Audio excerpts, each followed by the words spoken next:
नमस्कार। हमारे इस खास बुलेटिन में आपका स्वागत है। मैं हूं चंद्रशेखर जोशी और मेरे साथ हैं मेरी सहयोगी मनीषा। आइए सबसे पहले देखते हैं इस वक्त की सुर्खियां।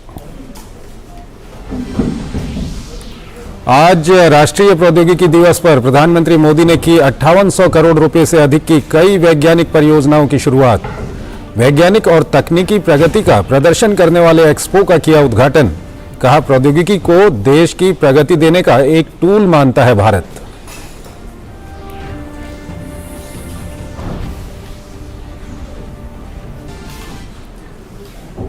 महाराष्ट्र में विधायकों की अयोग्यता के मामले में सुप्रीम कोर्ट से शिंदे सरकार को बड़ी राहत। सुप्रीम कोर्ट ने कहा, अयोग्यता से जुड़े मामले और असली शिवसेना कौन है, इस पर स्पीकर ले फैसला। पूरे मामले पर कोर्ट की अहम टिप्पणी। कहा, इस्तीफा नहीं देते उद्धव तो बच सकती थी कुर्सी। अविश्वास प्रस्ताव का सामना कर रहा स्पीकर विधायकों की अयोग्यता पर फैसला ले सकता है कि नहीं, इस मामले को कोर्ट ने बड़ी बेंच को सौंपा।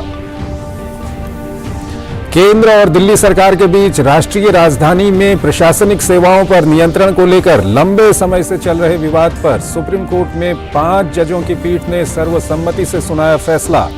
कहा, चुनी हुई सरकार के पास हो असली शक्ति, ट्रांसफर पोस्टिंग का अधिकार सरकार के पास रहेगा। वहीं प्रशासन के कामों में एलजी को चुनी गई सरकार की सलाह माननी चाहिए। उत्तर प्रदेश में स्थानीय निकाय चुनाव के दूसरे चरण में आज 38 जिलों में 7 नगर निगमों के लिए डाले गए वोट। दूसरे चरण में अयोध्या, मेरठ, गाजियाबाद, बरेली, अलीगढ़ और कानपुर समेत कई शहरों में महापौर और पार्षद पद के लिए वोटिंग संपन्न। विपक्षी एकता बनाने के लिए घूम रहे बिहार के मुख्यमंत्री नीतीश कुमार को बड़ा झटका। जनता दल यूनाइटेड के पूर्व अध्यक्ष आरसीपी सिंह ने थामा भाजपा का दामन। केंद्रीय मंत्री धर्मेंद्र प्रधान ने दिलाई भाजपा की प्राथमिक सदस्यता। आरसीपी ने कहा, भाजपा में शामिल होना उनके लिए गौरव की बात।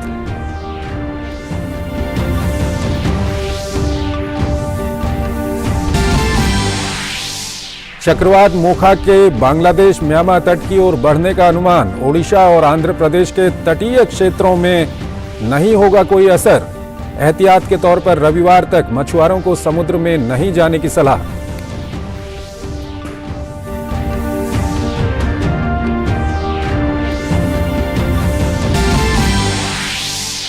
पाकिस्तान में पूर्व पीएम इमरान खान की गिरफ्तारी पर सुप्रीम कोर्ट ने जताया सख्त ऐतराज। गिरफ्तारी को बताया गैरकानूनी। कहा, इमरान खान को इस्लामाबाद हाईकोर्ट के परिसर से गिरफ्तार कर न्यायपालिका की प्रतिष्ठा को ठेस पहुंचाई। सुप्रीम कोर्ट ने 1 घंटे के अंदर इमरान खान को कोर्ट में पेश करने को कहा। इमरान की गिरफ्तारी के विरोध में हुई हिंसा में अब तक 6 लोगों की मौत। और आईपीएल में आज कोलकाता नाइट राइडर्स और राजस्थान रॉयल्स का होगा मुकाबला। कल हुए मैच में फिर दिखा धोनी का जलवा। चेन्नई सुपर किंग्स ने दिल्ली कैपिटल्स को 27 रन से हराया।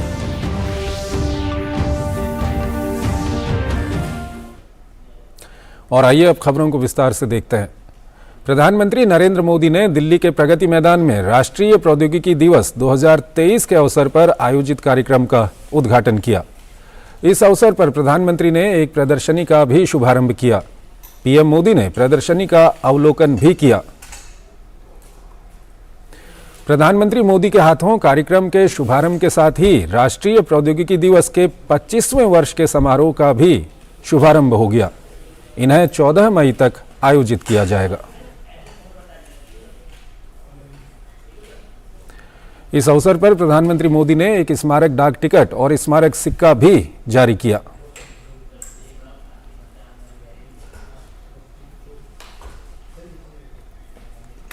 प्रधानमंत्री मोदी ने इस अवसर पर देश में वैज्ञानिक और तकनीकी प्रगति से जुड़ी 5800 करोड़ रुपए से अधिक की अनेक परियोजनाओं का शुभारंभ और शिलान्यास किया। पीएम ने laser interferometer, gravitational wave observatory, LIGO India, Hingoli Homi Bhabha cancer अस्पताल और अनुसंधान केंद्र जतनी, ओडिशा और टाटा मेमोरियल अस्पताल के मुंबई के प्लैटिनम जुबली ब्लॉक की आधारशिला रखी। अनेक कैंसर अस्पतालों और सुविधाओं से देश के विभिन्न क्षेत्रों में विश्व स्तरीय कैंसर देखभाल सुविधा और उपचार को बढ़ावा मिलेगा। इस अवसर पर प्रधानमंत्री मोदी ने कई अहम परियोजनाओं को राष्ट्र को समर्पित किया। पीएम ने जिन परियोजनाओं की सौगात दी उनमें फिशन मोलिब्डेनम 99 उत्पादन सुविधा Mumbai, rare earth permanent magnet plant Visakhapatnam, national hadron beam therapy सुविधा Navi Mumbai, radiological research unit Navi Mumbai, Homi Bhabha cancer hospital and research centre Visakhapatnam और women and children hospital building Navi Mumbai शामिल हैं। ये सभी परियोजनाएं देश में वैज्ञानिक संस्थानों को मजबूत बनाने के प्रधानमंत्री के आत्मनिर्भर भारत के विजन के अनुरूप हैं।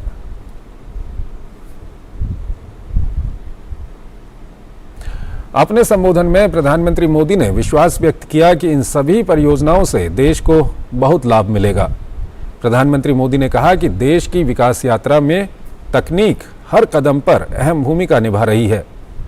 पीएम ने कहा कि भारत तकनीक को दबदबे का माध्यम नहीं, प्रगति का माध्यम मानता है। भारत की इकोनॉमिक ग्रोथ हो, सस्टेनेबल डेवलपमेंट गोल हो या फिर इनोवेशन के लिए एक इंक्लूसिव इकोसिस्टम का निर्माण करना हो, टेक्नोलॉजी कदम कदम पर हमारे लिए जरूरी है और इसलिए आज भारत एक नई सोच के साथ 360 डिग्री होलिस्टिक अप्रोच के साथ इस क्षेत्र में आगे बढ़ रहा है। भारत टेक्नोलॉजी को अपना दबदबा कायम करने का माध्यम नहीं, बल्कि देश की प्रगति को गति देने का एक टूल मानता है। पीएम मोदी ने नई पीढ़ी में विज्ञान और नवाचार को बढ़ावा देने के लिए किए जा रहे प्रयासों का भी जिक्र किया। अटल टिंकरिंग लैब पहल का उल्लेख करते हुए पीएम ने कहा कि इससे देश के सभी हिस्सों में बच्चों को लाभ मिल रहा है। आज देश के 35 राज्यों में 700 जिलों में 10,000 से ज्यादा अटल टिंकरिंग लैब बनाई जा चुकी है। करीब 60% अटल टिंकरिंग लैब्स सरकारी और ग्रामीण स्कूलों में खुली है। आज अटल टिंकरिंग लैब में 75 लाख से ज्यादा स्टूडेंट्स 12 लाख से ज्यादा इनोवेशन प्रोजेक्ट्स पर जी जान से जुटे हुए हैं, काम कर रहे हैं। यानी आने वाले समय में लाखों जूनियर साइंटिस्ट स्कूलों से निकलकर देश के कोने कोने में पहुंचने वाले हैं। प्रधानमंत्री मोदी ने कड़वा पाटीदार समाज के 100वीं वर्षगांठ समारोह को भी आज संबोधित किया। वर्चुअल माध्यम से अपने संबोधन में पीएम मोदी ने कहा कि आज कच्छ कड़वा पाटीदार समाज के लोग देश विदेश में अपनी सफलता का परचम लहरा रहे हैं। पीएम मोदी ने कहा कि इस समाज के लोग जहां भी हैं अपने श्रम और सामर्थ्य से आगे बढ़ रहे हैं। आज कच्छ कड़वा पाटीदार समाज के लोग देश विदेश में अपनी सफलता का परचम लहरा रहे हैं। वो जहां भी हैं अपने श्रम और सामर्थ्य से आगे बढ़ रहे हैं। टिम्बर हो, प्लाईवुड हो, हार्डवेयर, मार्बल, बिल्डिंग मटेरियल, हर सेक्टर में आप लोग छाए हुए हैं और मुझे खुशी है कि इन सबके साथ ही आपने पीढ़ी दर पीढ़ी, साल दर साल अपनी परंपराओं का मान बढ़ाया है, सम्मान बढ़ाया है। प्रधानमंत्री नरेंद्र मोदी की उपस्थिति में कल गांधीनगर में अमृत आवास उत्सव मनाया जाएगा। प्रधानमंत्री आवास योजना शहरी एवं ग्रामीण के अंतर्गत 1946 करोड़ रुपए की लागत से 42,000 से अधिक आवासों का लोकार्पण, शिलान्यास और गृह प्रवेश कार्यक्रम आयोजित किया गया है। गुजरात सरकार के आवासन विभाग के सचिव आर.जी. गोहिल ने बताया कि शहरी क्षेत्रों में 7,113 आवासों एवं ग्रामीण क्षेत्र में 12,000 आवासों का लोकार्पण प्रधानमंत्री नरेंद्र मोदी के हाथों संपन्न होगा। कार्यक्रम में शहरी क्षेत्र के 4,000 एवं ग्रामीण क्षेत्र के 3,000 लाभार्थी मौजूद रहेंगे। शुक्रवार को गांधीनगर में प्रधानमंत्री नरेंद्र मोदी गुजरात के विभिन्न जिलों से आने वाले लाभार्थियों को घर की चाबी सौंपेंगे, जिससे गरीब लोगों के सर पर पक्के मकान का वायदा पूरा होगा।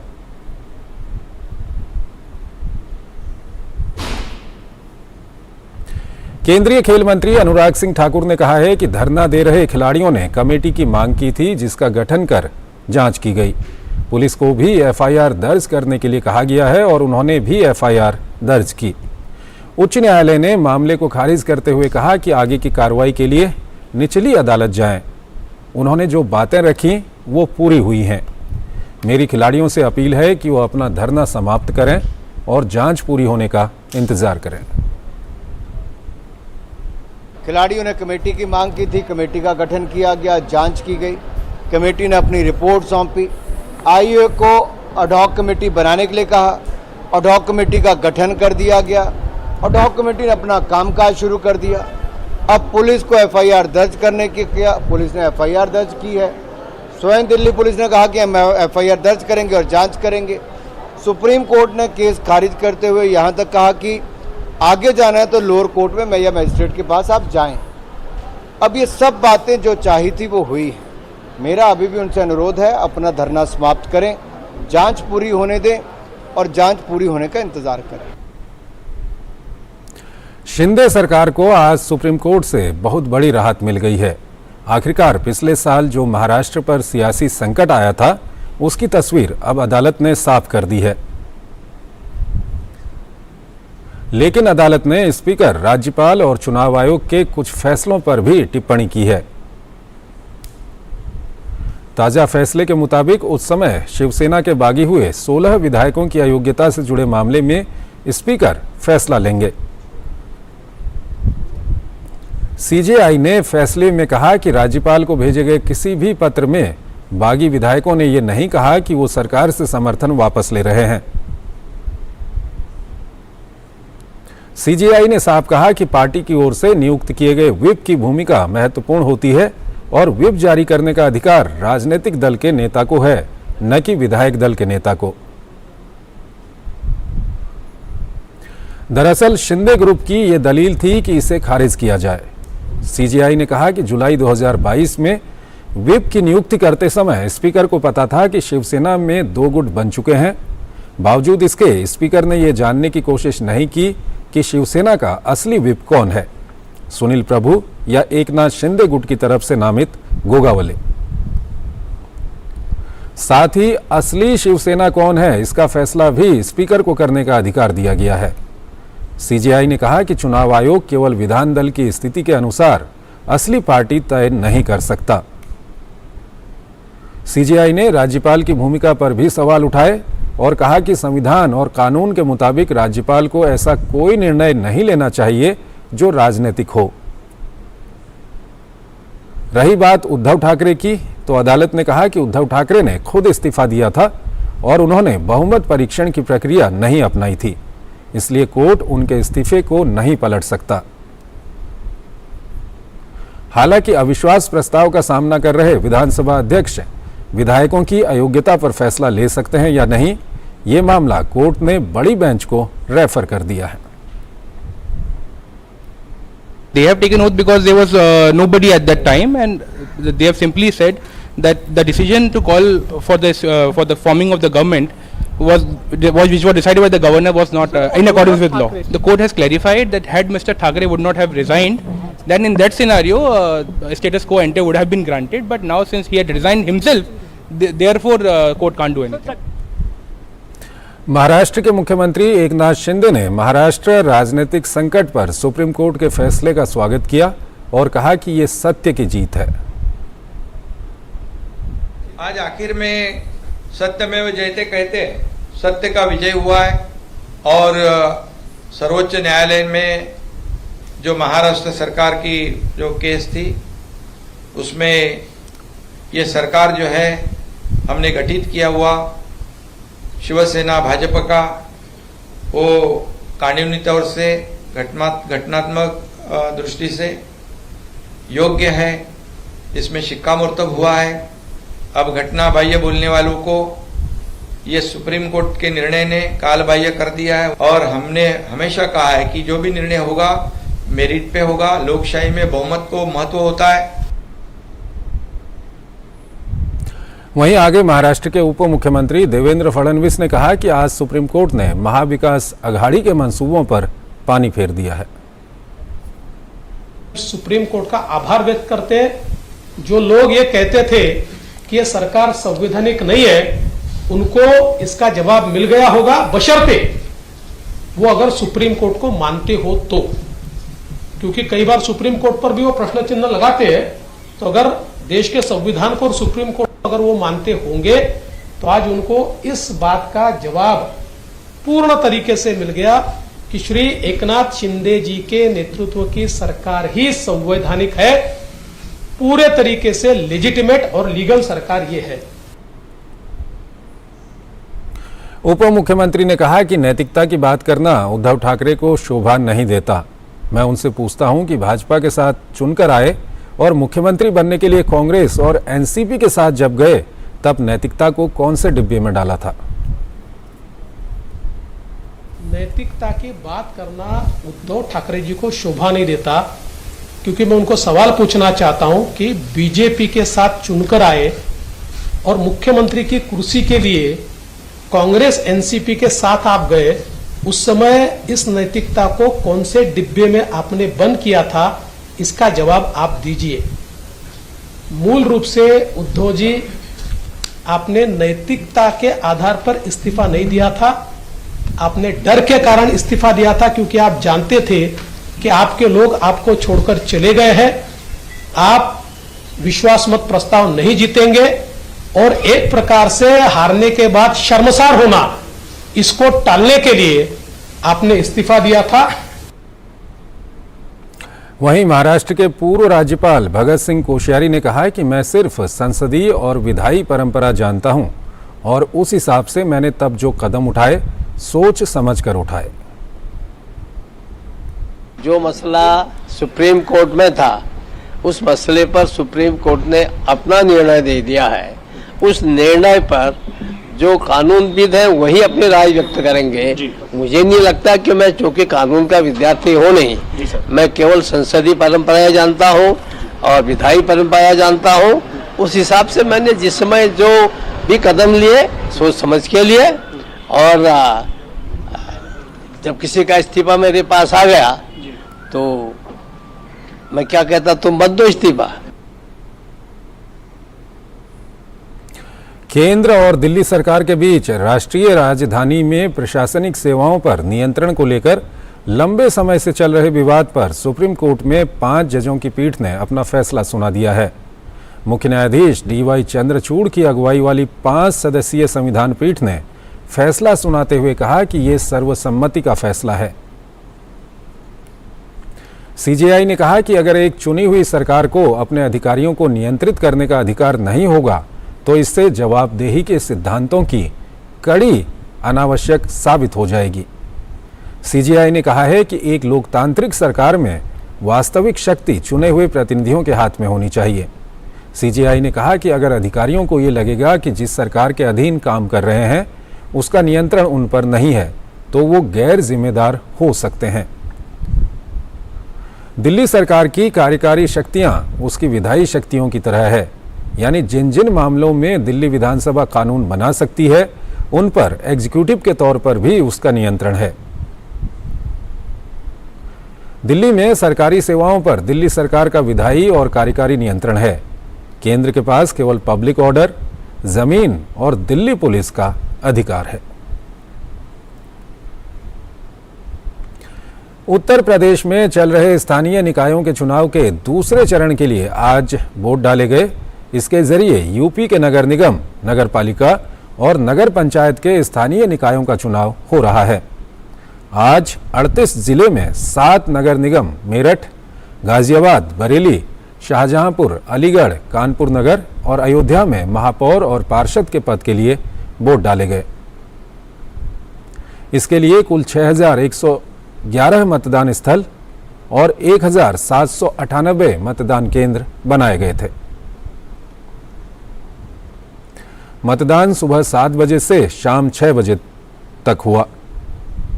7 नगर निगमों के महापौर पद के लिए 83 उम्मीदवार मैदान में हैं, जबकि पार्षद के 581 पद के लिए 3,840 उम्मीदवार मैदान में हैं। इसी प्रकार 95 नगर पालिका परिषदों के अध्यक्ष पद के लिए 969 उम्मीदवार और नगर पालिका परिषदों के 2,520 सदस्यों के लिए 13,315 उम्मीदवार मैदान में हैं। नगर पंचायतों के 267 अध्यक्षों के पद के लिए 2,942 उम्मीदवार और नगर पंचायतों के 3,459 सदस्यों के पद के लिए 17,997 उम्मीदवार मैदान में हैं।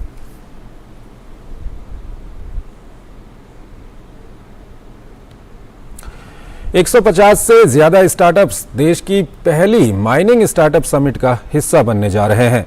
खनन मंत्रालय ने 29 मई को IIT मुंबई में एक दिन के खनन स्टार्टअप समिट का आयोजन खनन मंत्रालय करने जा रहा है, जिसमें सेक्टर की तकनीकी चुनौतियों और स्टार्टअप्स के लिए संभावनाओं पर विचार विमर्श किया जाएगा।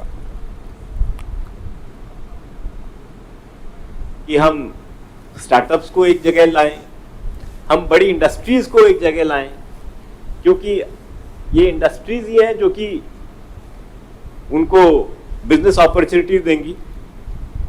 उसके अलावा जो फंड मुहैया कराने के लिए फंडिंग एजेंसी वहां पर होंगी, तो एक पूरा इकोसिस्टम हमने तैयार करने की कोशिश करी है। चक्रवाती तूफान मोखा के बारे में भारत मौसम विज्ञान विभाग की तरफ से दी गई चेतावनी के बाद इंडियन कोस्ट गार्ड को हाई अलर्ट पर रखा गया है। दक्षिण पूर्व बंगाल की खाड़ी पर बना दबाव अब उत्तर पश्चिम की तरफ बढ़कर चक्रवाती तूफान मोखा में बदल गया है। ये पोर्ट ब्लेयर के पश्चिम दक्षिण पश्चिम में, बांग्लादेश में कॉक्स बाजार के दक्षिण दक्षिण पश्चिम में और म्यांमार में सितवे के दक्षिण दक्षिण पश्चिम में केंद्रित है। इसके उत्तर पश्चिम की ओर बढ़ने और आज आधी रात के आसपास तक एक गंभीर चक्रवाती तूफान में धीरे धीरे तेज होने की संभावना जताई जा रही है। मोखा शनिवार शाम के आसपास अपनी चरम तीव्रता तक पहुंच जाएगा। इसके बाद रविवार सुबह से इसके थोड़ा कमजोर होने की संभावना है।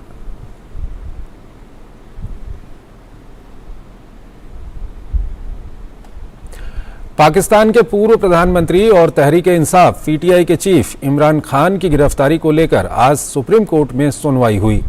चीफ जस्टिस उमर अता बंदियाल की अध्यक्षता में हुई सुनवाई में कोर्ट ने इमरान की गिरफ्तारी पर नाराजगी जताई। इसके साथ ही उनकी गिरफ्तारी को गैर कानूनी करार दिया। कोर्ट ने कहा कि इमरान खान को इस्लामाबाद हाई कोर्ट के परिसर से गिरफ्तार कर न्यायपालिका की प्रतिष्ठा को ठेस पहुंचाई गई है। सुनवाई के दौरान चीफ जस्टिस बंदियाल ने कहा कि कोर्ट में भय का माहौल बनाया गया। कोर्ट के आदेश के बाद PTI चीफ को कोर्ट लाया गया। इमरान खान की गिरफ्तारी मामले पर कोर्ट ने कहा कि यदि किसी व्यक्ति ने न्यायालय के समक्ष समर्पण कर दिया है तो उसे गिरफ्तार करने का क्या अर्थ है। इस तरह तो भविष्य में न्याय के लिए कोई भी खुद को न्यायालय में भी सुरक्षित नहीं समझेगा। चीफ जस्टिस ने स्पष्ट शब्दों में कहा कि गिरफ्तारी से पहले रजिस्ट्रार से अनुमति लेनी चाहिए थी। फिलिस्तीन में इजराइल लगातार हमले किए जा रहा है। अभी तक इस हमले में 27 लोग मारे जा चुके हैं। वहीं एक रिपोर्ट का कहना है कि इजराइल द्वारा किए गए हमले में आतंकी संगठन इस्लामिक जिहाद के एक और कमांडर की मौत हो गई है। रिपोर्ट के अनुसार फिलिस्तीन के इस्लामिक जिहाद ने जानकारी दी है कि हाल ही में इजराइल ने गजा पट्टी में हमला किया, जिसमें उनकी सेना के एक कमांडर की मौत हो गई। इस बीच संयुक्त राष्ट्र महासचिव एंटोनियो गुटरेस ने गजा में नागरिकों की मौत को अस्वीकार्य बताया है। साथ ही इजराइल को तुरंत हमले को रोकने और सभी पक्षों से संयम बरतने की अपील की। संयुक्त राष्ट्र ने कहा कि इजराइल को अंतर्राष्ट्रीय मानवीय कानून के तहत अपने दायित्वों का पालन करना चाहिए। सेना की कार्रवाई में नागरिकों और उनके सम्मान को नुकसान नहीं पहुंचना चाहिए। इजराइल ने मंगलवार सुबह गजा पट्टी पर हवाई हमलों में उग्रवादी संगठन इस्लामिक जिहाद के 3 कमांडरों को मार गिराया था। फलस्तीन के इस संगठन के मुताबिक इजरायली डिफेंस फोर्सेस के हमलों में संगठन के कमांडरों के साथ उनके परिवार वाले भी मारे गए थे। रिपोर्ट्स की माने तो इन एयर स्ट्राइक में कुल 9 लोगों की जान गई थी। तो इस बुलेटिन में फिलहाल इतना ही। नमस्कार।